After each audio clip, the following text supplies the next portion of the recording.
Et bonjour à tous, et on continue notre balade dans les sentiers de la rectitude, donc le 8e chapitre. On avait parlé, donc la première chose, je répète pour ceux qui n'étaient pas là dans les cours d'avant, qu'il y a le Messiat Nisharim nous propose un chemin pour arriver, on va dire, au développement personnel, on va dire, ultime, d'accord, de soi-même parfait, de soi-même. La première étape, ce qu'on appelle la Zérizut.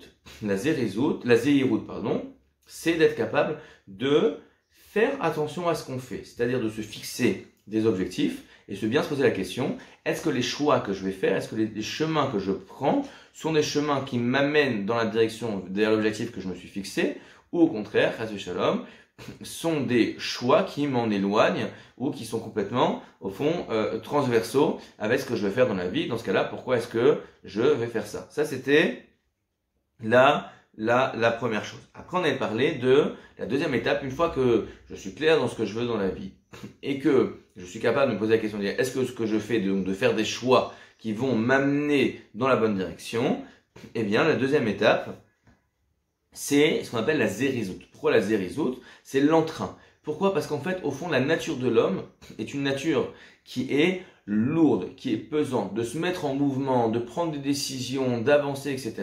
La nature de l'homme, en fait, elle n'est pas comme ça. La nature de l'homme, c'est de rester dans sa couette, c'est d'être fatigué, de vouloir avoir des plaisirs qui vont être immédiats, d'avoir des résultats qui vont être immédiats, etc. Donc, naturellement, une personne ne vit pas dans une vie qui va être tournée autour de l'investissement, de se mettre, entreprendre, etc., etc. Et donc, pour ça, il va falloir ce qu'on appelle la zérizut. La zérizut, c'est quoi? C'est justement avoir l'entrain, de mettre de l'énergie, d'accord? Parce que même si, effectivement, je fais rien de mal, mais il suffit pas de rien faire de mal, j'ai des objectifs, il faut que je me lève le matin, il faut que je prenne, si je veux aller quelque part, il faut que je me lève tôt, il faut que je prenne la voiture, il faut que je conduise, il faut que je regarde, que je parte avant les bouchons, etc. Donc il va falloir se bouger. D'accord? Donc on a expliqué d'abord, dans le chapitre précédent, c'était quoi les parties de la zérizut. On a dit qu'il y a une partie qui est avant de commencer l'action, c'est-à-dire avant je dois me bouger, quand je suis dans le lit, je dois me bouger pour sortir du lit et aller commencer quelque chose, et j'ai besoin d'un deuxième push, qui est quoi? Qui est, une fois que j'ai commencé l'action, d'aller au bout, pas m'arrêter au milieu, de bon, ça y est, j'ai déjà fait ça, etc. Là, je vais prendre une petite pause. Non, non, non, non. J'ai commencé, je vais au bout, je prendrai la pause après. Ça, c'était les deux choses. Et on avait dit que comment est-ce qu'on pouvait acquérir cette mida de zérizut d'entrain? Eh bien, il faut toujours, c'est une grande règle qui donne le Messiat Hashem qui est essentielle, commence par ce qui est entre tes mains. D'accord? C'est très dur d'avoir le contrôle sur son cœur, à l'intérieur, de sentir, de bouillonner pour quelque chose, etc. Alors, comment est-ce qu'on fait? Commence par ce sur quoi tu as action et tu as le contrôle, c'est quoi? Tes actions. Bouge, sois énergique, bouge-toi dans ce que tu fais les choses avec entrain, fais les choses avec force, fais les choses avec le cœur, et petit à petit, tu vas voir que même ton cœur, il va changer et que tu vas prendre de l'amour, de l'envie et de l'entrain à l'intérieur de toi pour ces choses-là. On arrive, 8e chapitre. Hine. האמצעים אשר נקנה במזריזות, הם אותם אשר נקנה במזהירות. Alors, encore une fois, on revient sur ce principe de Emsaï. Emsaï des moyens. Lorsque je me fixe un objectif, d'accord, je peux pas dire je veux ça, donc je dois faire ça. Bah non, parce que j'ai des étapes pour y arriver. Donc je dois me fixer les étapes qui vont être nécessaires, qui vont me permettre d'arriver vers mon but. Quelles sont ces étapes et ces moyens, ces outils qui vont me permettre d'arriver à la zrizout, à l'entrain? Ce sont les mêmes outils que ceux qui nous ont permis d'acquérir la zéhirout, le fait de faire attention à ce que l'on fait. Ou madrokotehem, qui madrokehem, ou kmosh kadafsi les mala. En fait, on va retrouver un parallèle à ce qu'on avait dit dans la première étape. Ki inyanam karov zelazé, meod. Venefrash benehem, et là chez barasin vezé belavin. Au fond, l'approche, d'accord, c'est très important. C'est-à-dire que l'approche de faire du bien et de ne pas faire du mal, d'accord, les deux demandent au fond les mêmes outils, c'est-à-dire bien définir ce que je veux, être bien clair sur ce que je veux, prendre le temps de réfléchir, d'avoir des objectifs, etc., etc. Sauf que le fait de ne pas faire du mal, entre guillemets, c'est le fait de donc s'empêcher, donc ce qu'on appelle les lavines, l'empêcher de transgresser, entre guillemets, les mauvaises choses. Et là, c'est assis le fait d'arriver à faire les bonnes choses.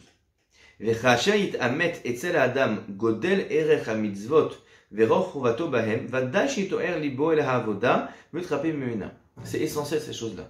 Au fond, 90% de toutes les problématiques qu'on a dans la vie, que ce soit dans le couple, dans l'éducation, dans le travail, dans tout en fait, au fond, ça revient à ce qu'on appelle un truc qui s'appelle Ashkafa. C'est-à-dire qu'au fond, le problème, c'est que j'ai un problème de vision. Au fond, c'est pas clair. Si c'est clair que pour moi, c'est évident, j'ai pas vraiment un grand enjeu intérieur pour me battre pour ça, d'accord? Je vous donnais hier à la synagogue un exemple. Mais si je te dis s'il y a une pizza au poison, mais elle est hyper bonne. Tu peux me dire jusqu'à demain qu'elle est hyper bonne. Une pizza au poison, ça m'intéresse pas. Oui, mais elle est très bonne. Je suis pas en train de dire, ah, mais attends, mais quand même, elle est bonne. Bon, mais c'est du poison, mais quand même, c'est un kiff. Non, j'ai pas envie de manger du poison, d'accord? Même si c'est très bon. Alors pourquoi parfois, si j'ai quelque chose qui peut être par exemple pas cachère ou je sais pas quoi, je vais avoir un combat intérieur pour ne pas le manger, parce qu'au fond, je vois pas ça comme du poison. C'est-à-dire que si j'ai une vision claire sur les choses, au fond, j'ai pas ce combat intérieur. D'accord? Si c'est clair que je veux faire ça, j'arrive à me lever. Ok? A priori, je sais pas, hein, mais je sais pas s'il y a beaucoup de gens, je sais pas si quelqu'un a une autre expérience, d'accord, ici, qui sont pas levés pour le bac.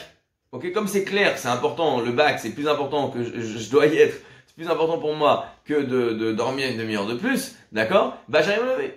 Ah, pourquoi le matin j'ai un peu de mal? Parce qu'au fond de moi, je suis pas vraiment convaincu que ça vaut le coup, etc., que je dois absolument, que c'est ça. Donc vu que je sais pas exactement ce que je dois faire, alors forcément, j'ai un combat intérieur pour arriver à le faire. Donc tout provient en premier lieu, je dois bien clarifier, ça doit être vraiment réel, clair, 100% pour moi. Qu'est-ce qui m'intéresse? ואומנם, מה שיוכל להגביר ההתעוררות הזה הוא ההסתכלות ברוב הטובות שהקדוש ברוך הוא עושה עם האדם בכל עת ובכל שעה, והנפלאות הגדולות שעושה עמו מעת הלידה עד היום האחרון. Une chose, si une personne elle veut renforcer en elle cet amour, cette envie de faire les mitzvot, de servir à Kadosh Baruch Hu, une première chose, c'est quoi? De prendre le temps, de bien réfléchir, de bien prendre conscience, tout ce qu'Hachem me donne. C'est dingue, au fond, c'est fou comment il fait l'homme, d'accord? Je sais pas, c'est dingue à vous, mais je me le dis, c'est dingue à moi. Qu'on doit prendre un moment pour réfléchir à cette chose-là. Tu te lèves le matin, tu respires, c'est grâce à Hachem. Tu as des vêtements, c'est grâce à Hachem. Tu dis oui, mais moi, non, j'ai des vêtements, j'ai travaillé pour ça. Oui, mais attends, qu'est-ce qui t'a donné l'éducation? Qu'est-ce qui s'est assuré que tu as grandi avec de l'amour, qu'on s'est occupé de toi, qu'on t'a envoyé à l'école? C'est quoi? D'où ça vient? C'est toi qui l'as mérité, c'est ton travail. Je disais hier, justement, je parlais de ça. Parfois, je me lève tôt. Je vais dans la rue, tu vas à 5h du matin. Qui tu vois dans la rue? Tu vois pas des gens en cravate qui vont et qui gagnent 30 000 shekels par mois. Qui tu vois? Tu vois les gens qui vont bosser pour aller laver ceci, pour aller travailler cela, etc. Les gens qui travaillent très dur. Tu vois des ouvriers, etc. Ils travaillent très dur pour 5 000 shekels par mois. Donc, qu'est-ce qui se passe? Tu dis, ah mais non, il faut travailler dur dans la vie, c'est comme celui qui travaille dur qui va réussir. C'est pas vrai, tu vois des gens qui travaillent dur, et ils galèrent, et des gens qui travaillent pas dur, et tout va bien. Alors comment ça se fait? Ah mais moi j'ai appris ceci. Oui mais t'as appris ceci. Grâce à qui t'as appris ceci, d'accord? T'as appris cela. Grâce à Hachem, t'as appris cela parce que t'as eu ton éducation, etc. Si tu réfléchis toute la bonté que tu as, bon Hachem, tu te réveilles, tu vois, il fait beau. Le nombre de couleurs qu'il y a, je sais pas, regarde un arbre. D'accord? Il y a Cédric qui est dans la photo, alors je pense que tu fais attention aux couleurs. Mais prends le temps de regarder un arbre avec tous les différents jeux de couleurs, les différents vers comme ceci, vers cela. T'entends des oiseaux, il y a des bruits magnifiques, des odeurs incroyables, les goûts, combien de goûts, combien de kiffs dans ce monde, combien il est beau ce monde. Mais dans le moment, ton cœur, il doit brûler d'amour pour Hachem. Je sais pas, réfléchis, quelqu'un qui viendrait et qui te donnerait, qui te ferait découvrir la vie, qui te donnerait du bien, qui s'occuperait de toi, qui te donnerait de l'argent, mais tu mourrais d'amour pour lui. Donc, au fond, pourquoi est-ce que nous, on n'est pas en train de mourir d'amour pour Hachem? C'est qu'au fond, c'est pas clair pour nous. On ne prend pas bien le temps de bien sentir à quel point Hachem lui donne tellement. Si une personne prend le temps, encore une fois, c'est très important. Je peux te donner $1 milliard. Si tu prends pas le temps d'y réfléchir et de lui dire, mais attends, j'ai $1 milliard, mais merci, etc. Je peux te donner $1 milliard, tu vas même pas t'en rendre compte. C'est-à-dire que tout va demander ce qu'on appelle idbonenut. Ça, c'est le cœur de tout ce qu'on dit, au fond. Il faut prendre le temps de réfléchir pour intégrer, pour que les choses elles fassent partie de moi, qu'elles soient réelles pour moi. Ça, c'est essentiel. Donc, si une personne prend le temps de réfléchir à ça, c'est sûr qu'il va brûler d'un amour pour Hachem. Il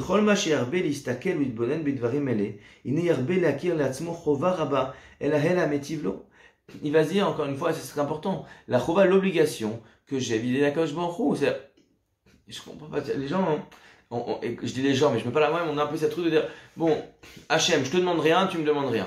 Ah, Hachem, il m'a fait un miracle, il m'a fait un truc, alors je me sens un peu obligé, je vais mettre les tefilines, Hachem, tu m'as fait un truc, je vais mettre les... Mais je comprends pas. Tu n'as pas compris, tu te lèves le matin, Hachem, il t'a déjà donné. C'est-à-dire, ton compte, il est déjà dans le rouge. D'accord? Dans le bon rouge. Mais Hachem, il veut te donner. Hachem, il t'aime. Hachem, il est content de donner. C'est ton papa. Mais rends-toi compte. Combien il t'a donné? Ne crois pas une seule seconde, n'est pas une seule seconde dans ta tête. Un truc du style genre, non, moi, je dois rien à Hachem, chacun dans son coin, je le dérange pas, il me dérange pas. Je comprends pas. Tu le déranges pas. Qu'est-ce qui te fait respirer? Qu'est-ce qui fait que ton cœur bat? Qui fait que tu as ouvert les yeux ce matin? Qui fait que tu as des vêtements? Qui fait que... Je sais pas, chaque chose chaque chose, c'est un miracle.